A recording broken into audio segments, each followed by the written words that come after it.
విద్యా బాలన్ ఈమె జనవరి 1, 1979న ముంబైలో పుట్టింది.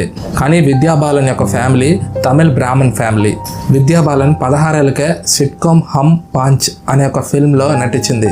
చాలా చిన్న వయసే. తను యూనివర్సిటీ ఆఫ్ ముంబైలో మాస్టర్స్ డిగ్రీ ఇన్ సోషియాలజీ చదువుతూ ఉంది. ఆ టైంలోనే తను ఫిల్మ్స్ మీద ఇంట్రెస్ట్తో ఆ ఫిల్మ్ ఛాన్సెస్ కోసం తిరిగేదట. అలా విద్యా బాలన్ తన యొక్క ఫస్ట్ డెబ్యూ యాక్టింగ్ని బెంగాలీ ఫిల్మ్ అయిన బాలో తేకో 2003న రిలీజ్ అయింది. ఇందులో నటించడం జరిగింది. ఆ తర్వాత 2005 పరిణీత హిందీ ఫిల్మ్ ఇది, ఇందులో నటించింది. మంచి పేరు వచ్చింది పరిణీతి ఫిల్మ్ తర్వాత విద్యా బాలన్కి. ఆమె కమర్షియల్ సక్సెస్ని అందుకుంది. లగే రహో మున్నాబాయ్ 2006న రిలీజ్ అయింది ఫిల్మ్. భూల్ భులాయ్యా 2007 రిలీజ్ అయింది ఫిల్మ్. ఈ 2 ఫిల్మ్స్ విద్యా బాలన్కి మంచి పేరుని తెచ్చిపెట్టాయి. ఒక ఉమెన్ క్యారెక్టర్ లీడ్ రోల్గా చేసిన ఫిల్మ్స్ కొన్ని ఉన్నాయి విద్యా బాలన్కి.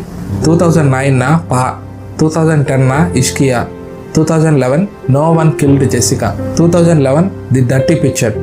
ఈ ఫిల్మ్కి గాను విద్యా బాలన్కి నేషనల్ ఫిల్మ్ అవార్డు వచ్చింది బెస్ట్ యాక్ట్రెస్గా. 2012 కహాని. కొన్ని సంవత్సరాలు ఆమె ఫిల్మ్స్కి బ్రేక్ తీసుకుంది.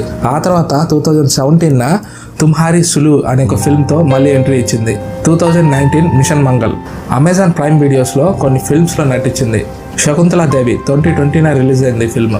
2021న షెర్ని, 2022 జల్సా. 2012లో సిద్ధార్థ్ రాయ్ కపూర్ అనే ఒక ఫిల్మ్ ప్రొడ్యూసర్ని ఆమె మ్యారీ చేసుకుంది.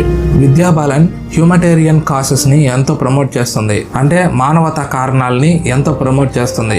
అంతేకాకుండా ఎంపవర్మెంట్ ఆఫ్ ఉమెన్, మహిళా సాధికారతను ఎంతో సపోర్ట్ చేస్తుంది ఆమె. ఇలా వివిధ రంగాల్లో ఆమె పార్టిసిపేట్ చేస్తూ ఉంటుంది. ఈ వీడియోకి ఇదే గైస్. ఈ వీడియో నచ్చితే లైక్ చేయండి. మీ ఫ్రెండ్స్ అండ్ ఫ్యామిలీ మెంబర్స్తో కూడా ఈ వీడియోని షేర్ చేయండి. మా ఛానల్ని సబ్స్క్రైబ్ చేసుకొని పక్కనే ఉన్న బెల్ ఐకాన్ని యాక్టివేట్ చేసుకోండి. మేము ఏ వీడియో చేసినా మీకు నోటిఫికేషన్ రూపంలో వస్తుంది.